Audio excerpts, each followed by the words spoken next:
So, Attorney Asis of JCA 1221, Jesus Christ Advocate. Mayong buntag sa tanan. Dili ko pastor, pastoran ko, abogado ko. Sorry, pagtatagalog ako kasi hindi maintindihan ng misis ko. Abogado ako pero ME na rin ako ngayon. Alam niyo kung ano yung ME? Murag engineer. So, salamat Bel sa ano mo sa introduce. Actually, meron akong video. I have a presentation, but for lack of time, I just want to show you this. This is my company. It's JCA 1221 Holdings. It stands for my initials, Jeremiah C. Asis. Pero sa Articles of Incorporation, pinalagay ko na ang meaning yan is Jesus Christ Advocate. Or pag abogado kasama ko, Jesus Christ Attorney. Abogado ako ni Jesus Christ. Yun na ibig sabihin yan. And nakatawa ngayon si Pastor Ed kasi alam ni Pastor Ed ang history nitong project na ito. Sa totoo lang po, pag ikwento ko sa inyo ng buo yung storya na ito, magugulat kayo at masasabi niyo lang talaga na si Lord lang ang may kagagawa nito. Ang project po namin ay kami po ay naglilinis ng tubig galing sa kanal at tubig galing sa septic tank. Ginagawa po namin ito na singlinis ng mineral water. Okay? We are the first company that has successfully done this in the Philippines. Kami po ang pinakauna and so far the only company na makapag-claim na nag-rehabilitate kami ng tubig dagat. Kasi doon po sa Puerto Princesa, dati yan siya, lahat ng tubig galing sa kanal, palengke, diretso lang ang tapon sa ilog, or dagat, which is the usual case dito sa buong Pilipinas.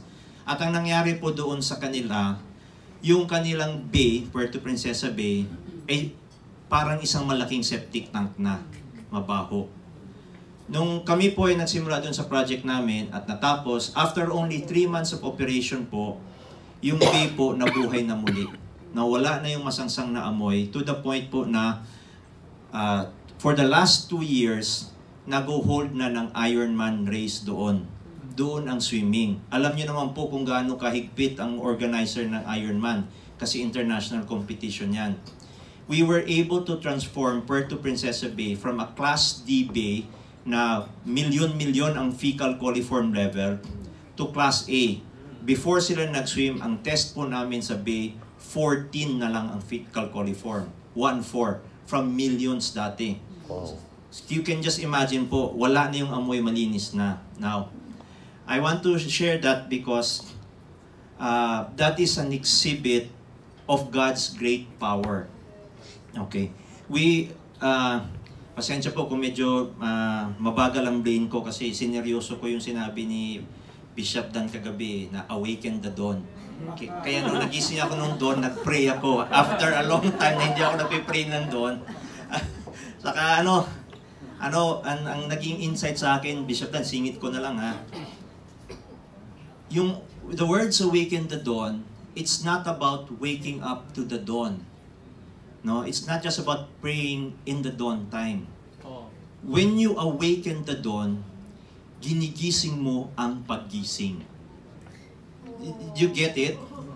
Awaken the dawn. Dawn is waking up. You're waking up the waking up. So what are you actually trying to do? You're trying to wake. You are trying to dictate how the day will happen in accordance with God's will and purposes.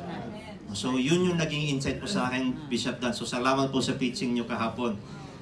Pasensya na, medyo bangag. So yun. Now going back to the story of this Puerto project, para makita nyo lang kung gaano masabi talaga na this is God's project. Now there are different levels to it. The first level and the easiest level to understand it is the provision to make it happen. Baka po, ito pong project na ito ay, kung ngayon po ito gagawin, this is worth 350 million pesos. Nung ginawa po namin ito, 270 million. Okay? Baka, ako po ang may-ari. Baka inisip nyo, wow, mayaman yan si attorney, kaya makinig tayo. Baka solicit tayo dyan, ano? Later. Pero kung sabihin ko po sa inyo, ni singkong duling, wala po ako nung panahon na ito. At ako po ay talagang mangyak-ngyak kasi iniwan po ako ng financial partner ko. This is the story of how this happened. Iniwan po ako. After po namin mapirmahan yung punto. Naka-record ba ito? Baka ano lang natin ha? Confidential ito. Confidential ha? I just want to share this because I want to share with you God's story and how this happened. That's the first level. The second level is this. Noong pong time na ginagawa pa namin yung project to, hindi pa po ito napipirmahan. Ako po ay napagalitan ni Lord. Talaga napagalitan kasi siyempre, abogado ako. Paano ba gumawa ng kontrata, negotiate ito. Pinagalitan ako ni Lord. Ang sabi ni Lord sa akin, ang hirap sa iyo. Kausap ka ng tao. Nakalimutan mo ang pinaka-importanting gawin dito, which is spiritual engineering. Sabi niya, bago ka gumawa ng project, kasi akin yung project na yan, dapat muna idaan mo sa dasal. We were experiencing a lot of problems kasi syempre negotiations with the LGU. Daming humaharang kasi may mga kanya-kanyang interest eh. Ngayon ito po nangyari, NPG 2017, naalala to ni Pastor Ed. Pinuntahan ko siya, natatawag sa atin kasi naalala niya ito eh. Sabi ko, Pastor Ed, bakit? Kaya meron akong ganun project, blah, blah, blah. Pinagalitan ako ni Lord, kailangan ng spiritual engineering. O anong kailangan mo? Sabi ni Lord, kailangan ko daw maghanap ng local partner. Yung partner mismo sa Puerto Princesa na magdadasal. So ginawa niya, ito, kontakin mo ito. Si Pastor Percio Acosta. Hindi ko po alam kung kilala niyo siya, but dati silang coordinator ng IFP. Mrs. niya passed away recently lang.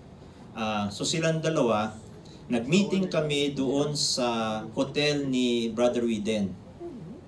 So present ako sa kanya, sabi ko, Pastor, ito yung project namin, ganito, ganyan. In the middle of my presentation, pinahinto niya ako. Attorney, tama na, huwag ka na magsalita. So ako naman parang, mukhang hindi siya interesado. Bakit niya ako pinahinto? Sabi niya sa akin. Alam mo ba, attorney, 2 weeks ago, nandito mismo sa building na ito, sabi niya, ako ang nagdasal na sana merong gawin ang gobyerno para ma-solve ang problema ng Puerto Princesa Bay.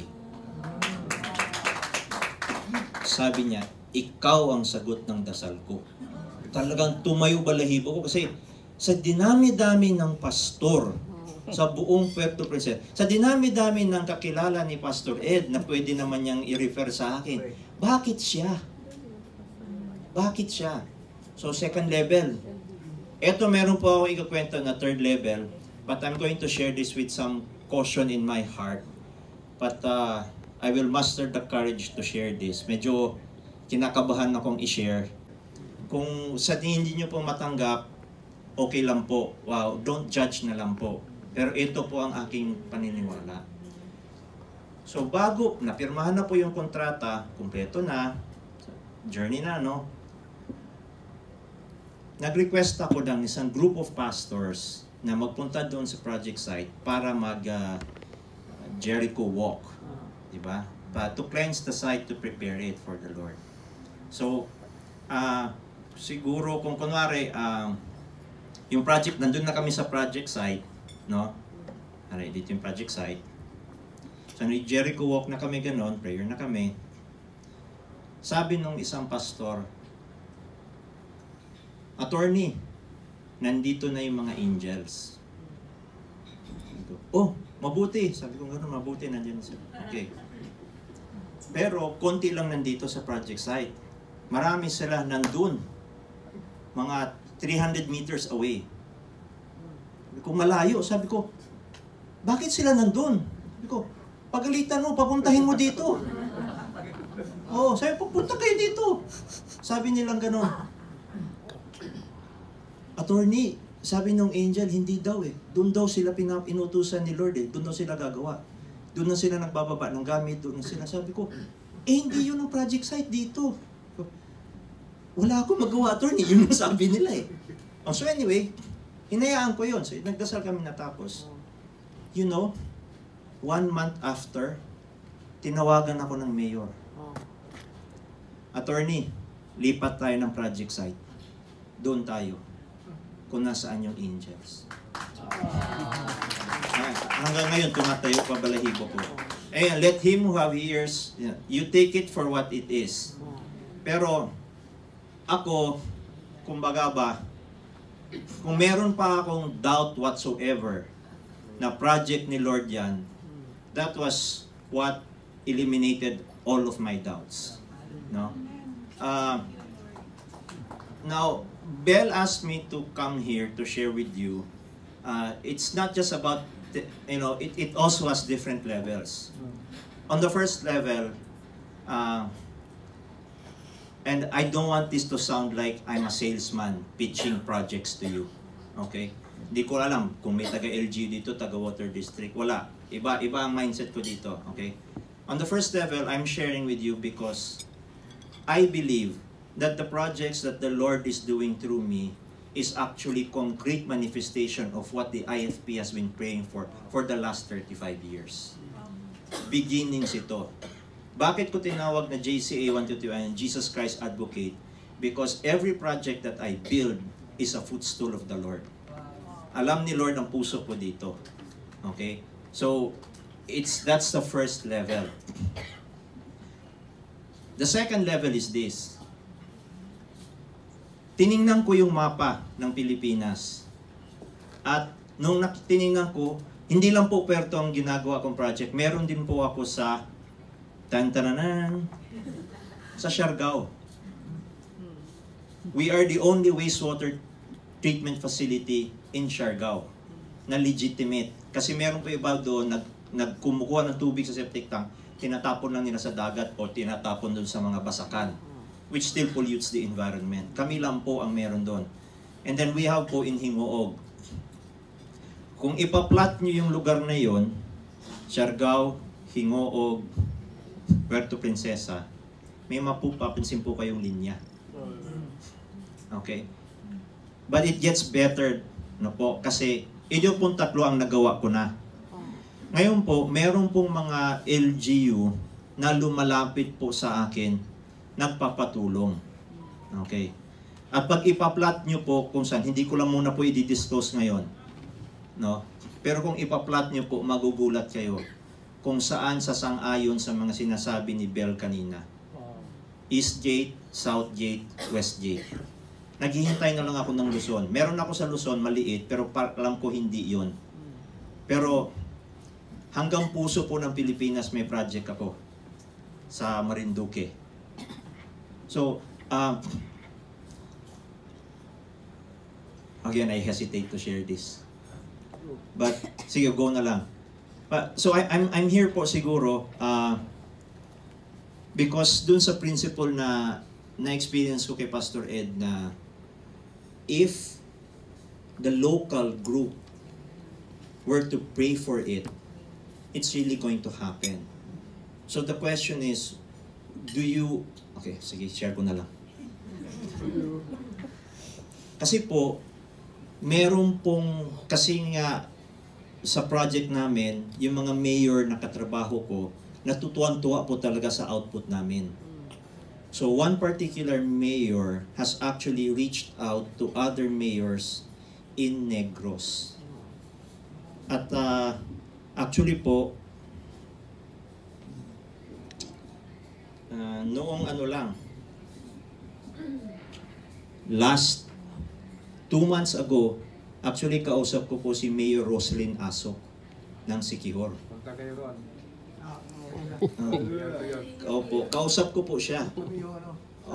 Tapos, isa pa po, nagbalita last February, yung mga MENRO daw, Municipal Environment Officers ng iba't ibang lugar ng Negros Region, bumisita po sa planta namin sa Puerto Princesa.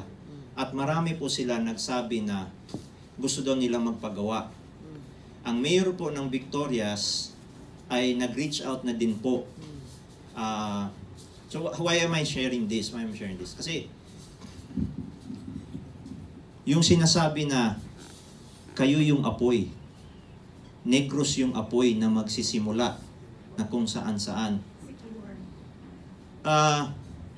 I don't want to read too much into it, but parang hindi ba yung prayer may kasamang concrete manifestation dapat eh.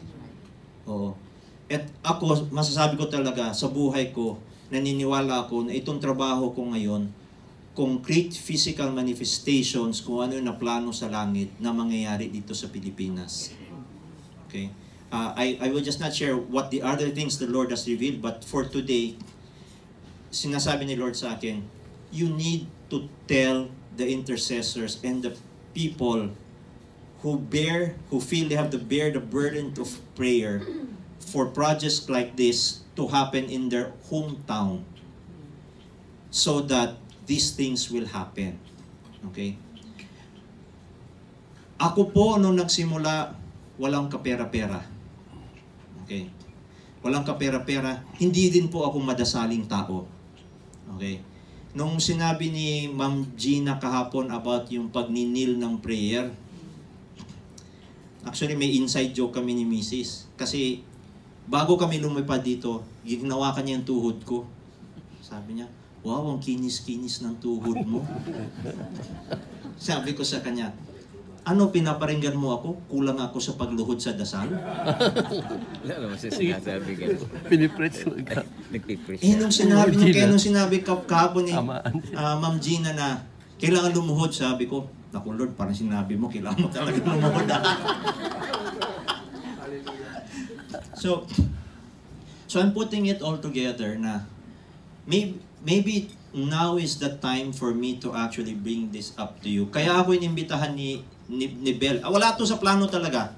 Sa totoo lang po, dapat this week nasa Japan po ako to check equipment. Pero nung inimbitahan ako ni Bel, I changed my schedule to be free. To be free for this time because my wife and I felt the Lord wanted us to come here in a particular group. Bakit Negros? Okay, there's actually another thing pa.